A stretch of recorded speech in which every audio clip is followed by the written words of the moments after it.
Kabajamtoota dhaggeeffattoota daawwattoota hordoftoota miidiyaa keenyaa ashama akkam jirtu jechaa duraan dursee nagaa waaqayyo isiniif haa ta'u jechaa keessummaa ani har'a isin gidduutti qabadhee dhiyaadhee nama waaqayyoo addunyaadhaaf dibee kaasee ergamaa baanja'uun gaaffiif deebiidhaan akka waliin turtan hamma dhuma sagantaa keenyaatti isin affeerreerra. Egaa amma jalqaba irratti gaaffii ani isiniif qabu maqaa keessanii fi waldaa keessan hordoftoota keenyaaf ibsaa. Akkuma tiiviin turte maqaan koo ergamaa baanja'uu olii kan jedhama.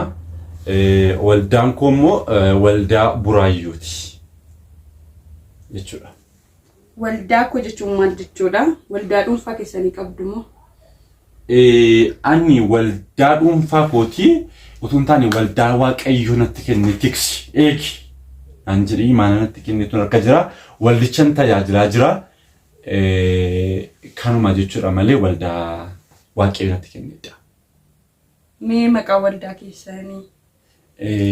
Maqaa waldaa keenya waldaa liqimsi bishaan itti urgi minaan jireenya idil addunyaalessaa Itoophiyaatti waldaa sabakaan buraayyuutti waldaa naannoo Hanni Diimaa jedhamudha. Waldaa dhuunfaa banachuun maaliif barbaachise? Ergamoonni waldaan isaanii tokko ture. Waldaa dhuunfaa banachuun maal barbaachise kana kan jedhu namoonni hedduun miidiyaa irratti yeroo isaan dubbatan dhageenya keessaan teekessi yeroo godhan dhageenya maqaballeessii garaagaraa yeroo nurratti olola adda addaa qaamolee adda addaa nurratti oofan dhageenya. Ani garuu waldaa mataa kootii banachuu kanan murteesse waldaan duraan keessa ture keessatti koree dargaggootaan liidii gochaa ture geggeessaa ture.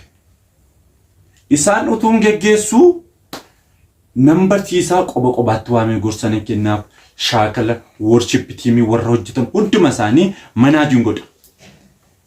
Utuman kanaan jedhu haati manaa koo isheetti hundi ani amma fuudhee wajjin jiru kuni xinnoon harkatti rakkina godhatte.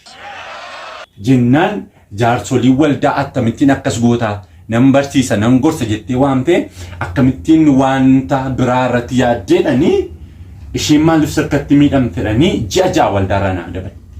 Narkatti miidhamte jechuun keessan maal jechuudha? Narkatti xinnoose xinnoo godhatte. Achumaan ji'a ja'a naa daban. Ji'a ja'a kana kan naa dabanii fi jaarsolii waldaa sanaa maal yaadaniiti takkas immoo hin nuddaafaadhanii maqana balleessu. Hinuddaa maal jettaa galgala iddoon taanitti shargadanii maqaballeessiin garagaraa narratti godhamaa ture. Isas waan man jirre rikardiin irratti funaananii ji'a ja'a naa adaban. Kana ji'a ja'a kan isaan naa adabanii fi maal yaadaniiti amma namichi kuni ayyaan isarra jiru irraa qoorsinee dibata isarra jiru irraa gogsinee qullaatti isaan bifu. Ergasii booddee inni iyyuu dhimma isaa tajaajila dhiisee ba'a jedhanii yaadanii akka rakkadhii harka isaanii irratti kufu barbaadan. Ani immoo gaafuma sana galgala galee utuma rafuun abjuu arga. Abjuu kootiin maalan argaa? Mangoo 86 arga. Mangoo 86 keessaa immoo mangoon 86 dhufan immoo mangoo tokkotu sagadaniin arga. Mangoo tokko sana keessaa immoo inni tokko mataa mangoo sana irratti ija bibilchaataa godhatee hurrubee otoo inni jiruun arga. Kennaa abjuu hiikuus immoo qaba waaqayyoof galatu. Ganama isaa ka'ee abjuu sana ni hiikkadhe. Mangoon 86 sun maalidha? Naannoowwan 86 Itoophiyaa keessa jiranii afaan 86 Itoophiyaa keessa jiranidha. Mangoo tokkichi isaan jalatti wal ga'an sun immoo maalidha? Oromiyaadha. Sigalee mangoon inni mataa irra jiru inni rubee ija baay'ee godhatee hundumtu jala dhaabbattee gurra lilliqamsaa oolu sun immoo eenyudha? Anadha. Yeruma sana jedhe naa gale dubbiin. Ani edaa nama ayyaanni gurguddaan akkasirra jiru nama biyyaa barbaachisuudha ergan ta'ee maal gochuun qaban jedhe waldaa banachuu qaba.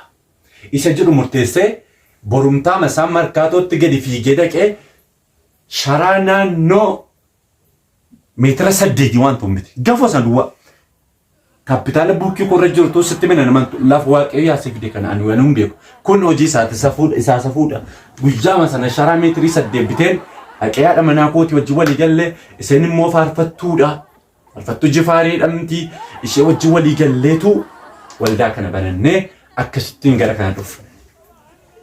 Egaa seenaa baay'ee nama ajaa'ibuudha. Gufuu baay'ee irra darbitanii qorumsa baay'ee keessa darbitanii irra geessan. Egaa amma sadarkaa waldaa keessanii maalirra jirti?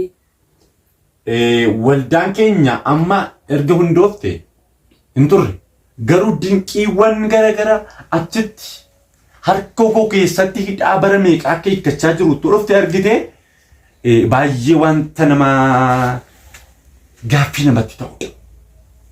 Harka wajjii hojjechuu waaqayyo guddaa ta'a waldaa keenya keessatti. Amma nuyi erga hundoofne reefu ji'a almost ji'a 3 fixuuf deemne. Ji'a 3 kana keessatti yoo xiqqaate miseensa naannoo nama 21 hin ta'a. Amma miseensa unka guuttate kan qurbaana fudhachaa jiru nama 21. Mucaan tokko immoo mucaan kan koo dhalachuuf jedha. Almost ji'a tokko booddee numa dhalata isa wajjin miseensa 22 godhachuuf jechuudha. Kunoo biratti immoo yoo xiqqaate kiiboordii 6 biteera man. Kiiboordii 6 bitee miseensa 21 keessaa namni 6 kiiboordistiidha. Kiiboordii 6 bitee montaarboo koo galfadhee kiraayii jedhee balballi naannoo waaqayyo narraa buusee narra simbuufne narraa buusee dhugaadha waan baay'ee garaa nama nyaatudha. Sadarkaan guddina waldaa keenyaa ammaaf akkasidha. Galanni waaqayyoof haa ta'u. Ameen. Egaa bara kana namoonni baay'een ani ergamaadha, ani raajiidha ofiin jedhu. Isin isaan keessa immoo kan itti of waamtan eenyuutu ergamummaa kanas muudee isiniif kenna? Gaaffii kana gaafachuun dura utuu macaafa dubbifattee gaariidha. Maaliif inni dhoksaa baroota garasiiti. Nama rakkinni keenya maanni macaafa hin dubbifannu. Hin dubbifannu macaafa. Maal jedha yoo naadattee dubbistee macaafa Hiruut caafe gara warra Qolaasiyaas boqonnaa 88 lakkoofsa 89 irraa maal jedha? Amma kan dubbiftee macaafa. Hin dubbifattu. Har'aa kaatee garuu hin dubbifatta. Mee harka keechuu qabi. Hin dubbifatta har'aa kaatee. Namoonni hedduun macaafa dubbifachuu hin danda'an. Ani garuu har'aa kaasee sammuu macaafa dubbifatu si kenneera. Eeyyee. Dubbisi har'aa ka'e.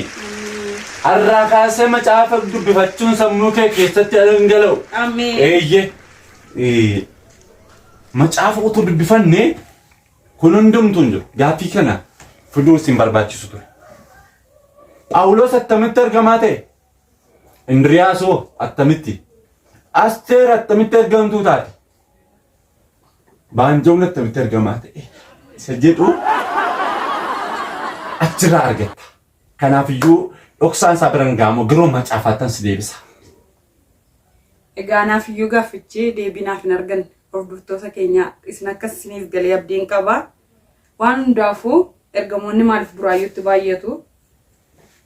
Iddoo wangeelli hin geenye baay'een jira. Namni takka wangeela dhagee hin beekne baay'een jira. Isin garuu buraayyuutti maaliif baay'attu? An kanin magaalaa filadhee fi kanin buraayyuu filadhee fi an sagaleedhaan hin deema. Jechaan dhageen hin deema. Malee namni akkas godhee fi hin deema. Amma iddoo wangeelli hin geenye baadiyyaa garaagaraatu jira. Maaliif achi deemtanii hin lallabne dhagaaf hin jiru. Kana natti fakkaata. Achisi nan deema. Amma haadha manaa kootu dadhabbii qabdi da'uuf jetti malee amma waaqayyoo fagalatu ishee namni keessatti dadhabbii ulfishee jechuudha. Isee dhiisee iseedhaan ala bakkee oolee buluun natti ulfaata. Sanaaf jechan iseedhumaa wajjin isa kanatti fufe malee amma nan deema. Viizaa eeggachaan jira malee biyya tokko yaadaan qabeera. Amma yoo waaqayyo na gargaaree gara Ingilizii nan deema jedhee yaadaa. Maalifitu gara akka Baaleefaa kana gara akka Harargeefaa kana maaliif hin deemnee kan jedhu. Amma ani haadha manaa koo dhiise mucaa ola deema mucaa koo bakkeetti gatee dhaqee gammoojjii Baalee keessatti du'uun qaba. wayyaduun qaba. Garuu ammaaf isa namni biraantu bakka bu'ee dhaqe gaariidha. Ani waamichi koo achi miti ka. Muudama kootu achi miti ka. Maaliifan gad of deebisa? Iddoon kaleessa baheetti maaf gad of deebisa? Ani waamichi koo gara Ameerikaa, gara Ingilizii achittidha. Akkasi malee wanta biraan jiraate miti kan biraayyuutti walitti qabamne jechuudha. Egaa inni ta'u ta'ee tureenoo mee siin qaqqabee beeka. Ta'ee tureeni si qaqqabee beekaa si tuqee beekaa jechuudhaan dura attamitti harka isaa jalaa har'a geesse utuu jettee gaariidha. Galgalaa ganama footoo koo funaananii wanta hin beekne maqaan irra tuulanii hojjechaa oolu. Amma garuu an wanti isaan godhan kanaaf iddoon qabu. Wanti isaan godhan kun hundumtuu ana biratti vaaliiwuleeziidha. An jecha isaanii dhaggeeffadhee deemu utuu hin taane haasaa isaanii dhaggeeffadhee deemu utuu hin taane maali an kan hin dhaggeeffadhee deemu ayyaana narra jiru. Dubbiin irra jiru, sagaleen irra jiru, dibata narka jiru ilaaleen deemu. Amma ta'ee tureenii waldootii hundumaa keessaa akka isaan biraanchii qaban arginu. In arga ejikoo. In arga. Waldaa kam keessa eenyu akka jiru, eenyuun bitatanii keessaa achi keessa akka keewwatan, eenyu akka viidiyoo waraabee erguuf tokkoon nan arga. Garuu immoo dubbadhu hin saaxilu jara kanaa kan jedhu dirqama lammummaa turatti dhaga'amna hin dhiise. Maaliif ammatuun kaasee dhoksaa kana baasee immoo tarii mootummaan tarkaanfii irratti fudhachuu danda'a. Tarii jedhu kun borbu jalaan hidhamuu danda'u isa jedhu shakkeeni hanga yoonaatti qabee taa'aa jira. Garuu ammas didanii maqaballeessii kana narratti waan hin taane xaxuu kana hin dhiisan taanaan nan saaxila. Saaxilaman warri wantoota garaagaraa amma yeroo darbee mucaa tokko dhugaa naa ba'a. Dubaayiidha naa bilbiltee. Ergamaa koo guyyaa ma'iin ani zayitii keessa dhugee kaasee garaachuu koo minaanii wajjin walitti araarame nan jette. Waliif taane minaanii wajjin jette. Amma maal godhanii mucaan kunii waldaa isin ijaaraa jirtan sananii maallaqa xiqqoo isinii ergeen isin gargaaranaan jette. Anis karaama keessa nama ta'eenii bayyanadheen biyyaa kana dhufe waan ta'eefi isanan deeggara akkaawuntii keessan na argaate ani gaafan. Ani saantima tokko nama gaafadheen beeku. Gaafa dinqiin garaagaraa harka koo keessatti ta'u namoonni gammadaniima kennaa isaan waldaaf hiixatan irraan kan hafe nama gaafadheen beeku.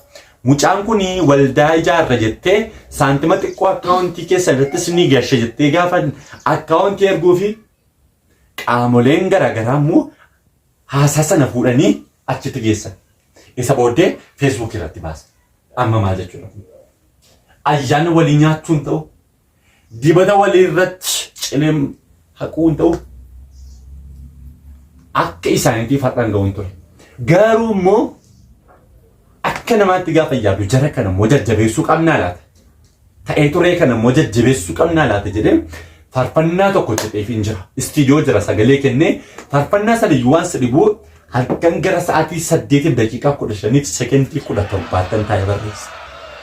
Utuun faarfannaa kana barreessuu haati manaa koo kaatee maalati Phaawulosiin taate moo Roomaa taate kan xalaa barreessitu naan jette. Lakkii dhiisii narra dhufe hin jedhe. Barreessee isaaniif iyyuu kana qopheessee jira gara xumuraa irratti faarfannaa isa walumaan faarfannaa waaqayyo. Nu faarfattu gaafa dhumarratti nu faarfattu amma egaa dhumarra geenyee jirra. Dhumarratti nama galateeffattan gorsa gorsuu barbaadda yoo jiraatu cabaasaa isiniif kenna. Xumura irratti dhaamsan qabu kan yoo jiraate isinumtiyyuu dhugaadha isin televezyiinii adda addaa irratti si argaa. Nama beekamaa akka keetii kana wajjin taa'ee gaaffiif deebii godhachuu kootiif waaqayyoof galannaa ta'u. Isa na dibe. isaanis immoo akkanas ta'u na godheef galannaa ta'u ittaansees immoo namooti biyya arabaa jirtan biyyoota adda addaa jirtan sagantaa keenya waldaa keenya tumsaa jirtan ammallee bokkaan roobaa jira waldaa keenya gara alaatiin sharaan xinnoo seecciteetu bokkaan gannaqaa jira isa fa'a utuu nu bira dhaabattanii gaariidha jechuun barbaadaa namni galateeffadhu moo jiraate haadha manaa koo baay'ee jaalladhu baay'ee kabaju baay'ee iddoo guddaa sedhaaf qabu faarfattuu jifaaree baay'ee ulfaadhu siin jedha akkasumas immoo mucaa koo dhalachuuf jedhu ji'a sadii booddee dhalatu faarfataa Taaddagaa Baanjoo Waaqayyo nagaan gara biyya lafaa kanatti si haa fidu jechuun jaalladha. Erga fixxanii booda waaqeffannaa waa'ee ta'ee tureetiif faarfannaa baaftan sanaa akka waliin faarfannoo fi carraa isiniif kenna nu faarfadhaa. Taa'eedhuma jedhu moo qabna? Yoo dhaabattanii yoo natti tola garuu taa'aa jalqabaame. Afuurri isaa akkasiin godhe ta'a. Ani gaa laphee koo dhaggeeffachaa deema yeroo baay'ee. Lapheen koo maallaan jedhaa kan faarfadhu waan jechaa. Amma ta'ee ture ta'ee ture ta'ee ture ta'ee ture ta'ee ture ta'ee ture ta'ee ture ta'ee ture nu ijoollee abbaa tokkooti maaliif akkas nu go'o ture ta'ee ture ta'ee ture ta'ee ture ta'ee ture ta'ee ture ta'ee ture ta'ee ture ta'ee ture maaloo kana booddee siniin kaffala waan shaqqallees qixxee qooddannaa kanaan immoo na dhiifture ta'ee ture ta'ee ture ta'ee ture ta'ee ture ta'ee ture ta'ee ture ta'ee ture ta'ee ture nu ijoollee abbaa tokkooti ilmaan haadha tokkooti maaliif akkas na go'o ture.